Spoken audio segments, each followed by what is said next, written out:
که ستاسو موبایل د وخت نه مخکې بیټري ختمه یا هینګ کېږي یا په انټرنیټ کې سلو یا ګرمیږي نو دا ویډیو چې دا ستاسو دپاره ده.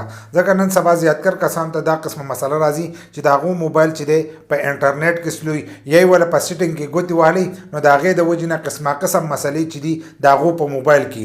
نو په نننۍ ویډیو کې به زه تاسو ته داسې طریقه ښیم چې په هغه طریقه باندې تاسو د خپل موبایل نه دا ټولې مسلې چې دی دا تاسو ایستی شئ. بل لا که ستاسو په موبایل کې فضول کم سامان پروت وي نو د هغې د وجې نه به هم ستاسو موبایل چې دی دا به سلوي. لکه که ویډیوګان پکې پراته یا پکې نور فایلونه پراته یا تاسو اے پی کې فایل را ډاونلوډ کړي او هغه په فایل منیجر کې پراته نو د هغې د وجې نه هم ستاسو موبایل چې دی سلو کېدی شي او د وخت نه مخکې بیټري چې دا ختمولی شي. ځکه چې ستاسو په موبایل کله لوډي نو د لوډ د وجې نه چې دی موبایل ګرمیږي هم هینګ کېږي هم دغه شان په انټرنیټ کې هم سلوي او بار بار هغه ګرمیږي نو د ګرمۍ د وجې نه چې دی هغه بیټري هم ډېره زر ختموي. نو کوشش کوئ چې په خپل موبایل کې فضول شیزونه چې دي دا مه ساتئ. نو ځینې کسان چې دی دغه شیزونه د خپل موبایل نه چې دی دا نشي ختمولی چې دا به موږ څنګه ختمو چې موږ ته به څنګه پته لګي چې زموږ په موبایل کې فضول فایلونه چې دي دا پراته دي. نو د هغې لپاره به تاسو داسې چل کوئ چې خپل موبایل چې دی دا به ریسیټ کوئ. چې ریسیټ وکړو نو ستاسو موبایل چې دی دا ټولې مسلې به دې ختمې شي. کومې مسلې چې درته ما ووې نو دا مسلې چې دي دا د ریسیټ کېدو سره ختمېږي.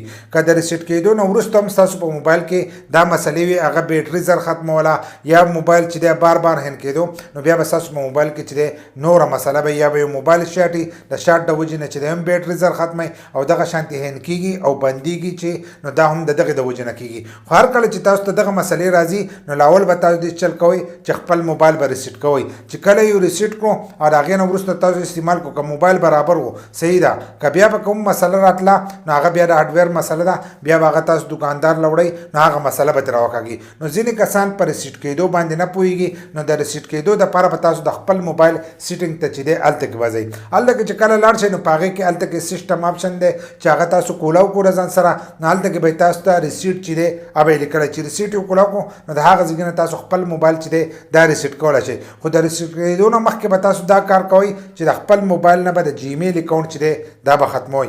که د جیمیل اکاونټ تاسو ختم نه کړو او تاسو خپل موبایل ریسیټ کړو نو نن سبا چې کومې موبایل دي هغه بیا ستاسو نه د جیمیل پاسورډ چې دی دا غواړي. چې کله تاسو ریسیټ کړو او وروسته بیا خپل موبایل مخکې بیایئ نو بغیر د هغې پاسورډ نه چې دی دا مخکې نه ځي. بیا به خپل موبایل له بایپاس کوئ نو هغه بیا ډېر په مشکله کېږي یا به یې سافټویر والا وړئ او هغه ته اکثر ډایرکټ چې دی سافټویر کوي نو د دې سره بیا ستاسو موبایل چې دی هغه ښه بېکاره شي. نو هر کله چې تاسو خپل موبایل ریسیټ کوئ نو د هغې نه مخکې به د هغې د جیمیل اکاونټونه چې دي دا به ختموئ. د جیمیل اکاونټ څنګه ختمېږي او موبایل څنګه ریسیټ کېږي د دې په باره کې چې دی زموږ په یوټیوب چینل او په فیسبوک پیج کې چې دی ویډیو شته.